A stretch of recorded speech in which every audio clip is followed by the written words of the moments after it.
لیکن اس نے زمین و آسمان کو 6 دنوں میں کیوں پیدا فرمایا؟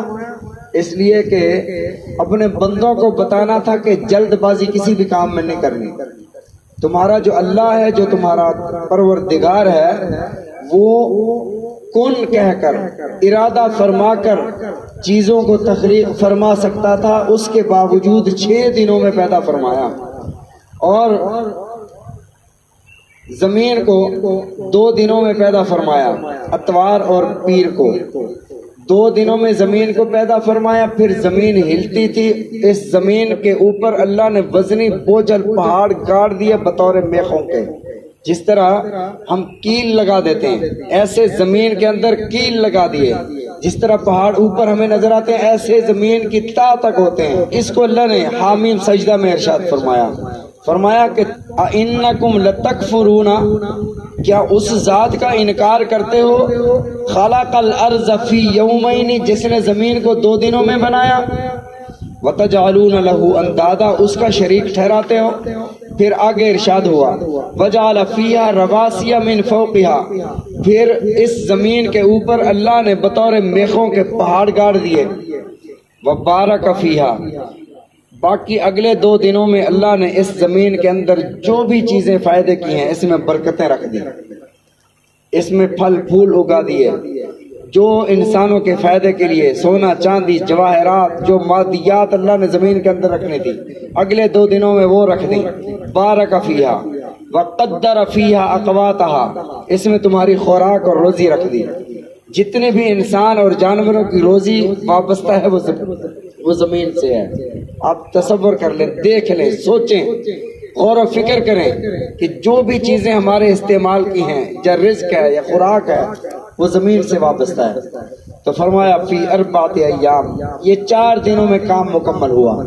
زمین کو پیدا فرمایا 2 دنوں میں، 2 دنوں میں باقی ساری چیزوں کو اللہ رب العزت نے پیدا فرمایا. فی 4 ایام، 4 دنوں میں زمین کا کام مکمل ہوا. ثم استوى الى السماء، پھر اللہ آسمانوں کی طرف متوجہ ہوا.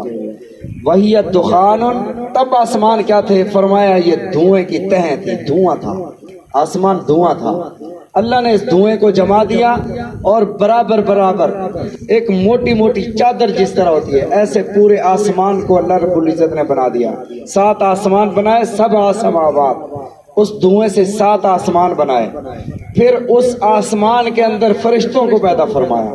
جتنے بھی ہر آسمان کے الگ فرشتے ہیں، ایک آسمان سے دوسرے آسمان کا فاصلہ 500 سال کا ہے. یونانی حکماء کہتے ہیں کہ 9 آسمان ہیں، تو غلط نہیں ہے. 7 آسمان ہیں، ایک لوح محفوظ ہے، ایک عرش ہے، ایک کرسی ہے. عرش و کرسی آسمانوں سے بھی وسیع ہے، اور رب کی ذات ان سب سے براء البراء ہے. تو فرمایا کہ 7 سماوات، عرش اور کرسی. اللہ عرش اور کرسی کا محتاج نہیں. الرحمن علی العرش استوى، رحمان عرش پر مستوی ہوا. اللہ کا، ہم اللہ وجود کا محتاج نہیں ہے. اگر ہم کہیں کہ اللہ وجود کا محتاج ہے، اللہ ہاتھوں کا محتاج نہیں. کیا اللہ کے ہاتھ بھی ہیں؟ اللہ جسم سے پاک ہے، اللہ کے ہاتھ ہیں. ید اللہ فوق ایدیہم، جی قرآن مجید میں اللہ کے ہاتھ ہیں. کیسے ہاتھ ہیں؟ ما یلیق بشانہ، جیسے اس کی شان ہے. کیسے ہیں ہمیں اندازہ نہیں ہے. ہم تو رب کی مخلوق کو نہیں سمجھ سکتے. ہوا موجود ہے، ہمیں دکھتی نہیں ہے. ہوا کا رنگ کیسا ہے، یہ کس طرح کی ہے، اس کو ہم نہیں سمجھ سکتے. ہماری نگاہ، ہم ایک دوسرے کو دیکھ رہے ہیں اور یہ نگاہ کی لہریں ایک دوسرے کی طرف جا رہی ہیں، یہ نگاہیں ہمیں نظر نہیں آتی. رب کی ذات جس نے ان کو پیدا کیا وہ کس قدر لطیف ہوگی. تو فرمایا کہ وَيَ دُخَانٌ، پھر جب اللہ نے زمین و آسمان کو پیدا فرما لیا 6 دنوں میں، تو اللہ نے ان دونوں سے خطاب فرمایا. انہیں فرمایا ایتیا طوعا او کرہا، تم خوشی خوشی میرے پاس آتے ہو، میری تابعداری کرتے ہو یا مجبور ہو کر. تو قالتا، دونوں نے کہا اتینا طائعین، ہم فرما بردار ہو کر خوشی خوشی آپ کی اطاعت کرتے ہیں. فقضاہن 7 سماوات فی یومین، پھر 7 آسمانوں کو 2 دنوں میں بنایا. وَأَوْحَى فِي كُلِّ سَمَاءٍ أَمْرَهَا، ہر آسمان میں اپنے احکامات اور آرڈر جاری فرمائے. ہر آسمان کی اپنی اپنی مخلوق تھی۔ پھر جب جمعہ کا دن تھا، یہ خطاب جمعہ کے دن ہوا، تو زمین و آسمان دونوں کو اللہ نے خطاب جمعہ کے دن فرمایا، دونوں کو جمعہ والے دن اکٹھا فرمایا، تو اس لیے اس دن کا نام جمعہ رکھا گیا۔ جمعہ کا مطلب جمع کرنا، دونوں کو جمع فرمایا۔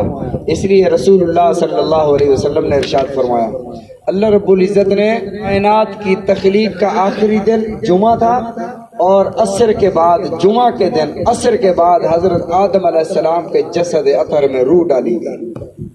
وَنَفَخْتُ فِيهِ مِن رُوحِي، اپنی طرف سے آدم علیہ السلام کے جسم میں روح ڈالی گئی۔ عصر کے بعد تخلیق کائنات مکمل ہوئی، تو آپ نے ارشاد فرمایا خُلِقَ فِيهِ آدم یوم الجمعہ، جس دن آدم علیہ السلام کے جسد میں روح ڈالی گئی وہ جمعہ کا دن تھا، اور فرمایا جس دن قیامت قائم ہوگی وہ بھی جمعہ کا دن ہوگا، بنایا بھی جمعہ کے دن، ختم بھی جمعہ کے دن فرمائیں گے۔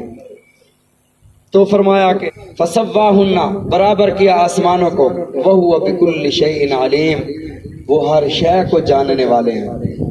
ایک ہے عالم، عالم مانا جاننے والا، ایک ہے علیم، ایسا جاننے والا کہ اس جیسا کوئی جان نہ سکتا ہو۔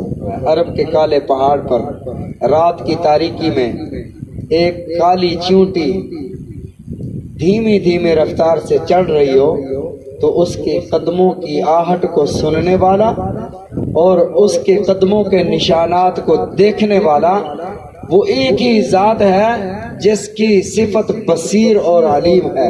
بصیر ایسا دیکھنے والا جس جیسا کوئی دیکھ نہ سکتا ہو۔ چیونٹی کے قدموں کے نشانات صرف اللہ ہی دیکھ سکتا ہے۔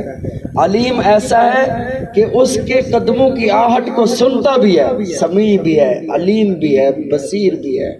اللہ تعالی ہم سب کو اپنی صفات سمجھنے کی، عمل کرنے کی توفیق عطا فرمائے۔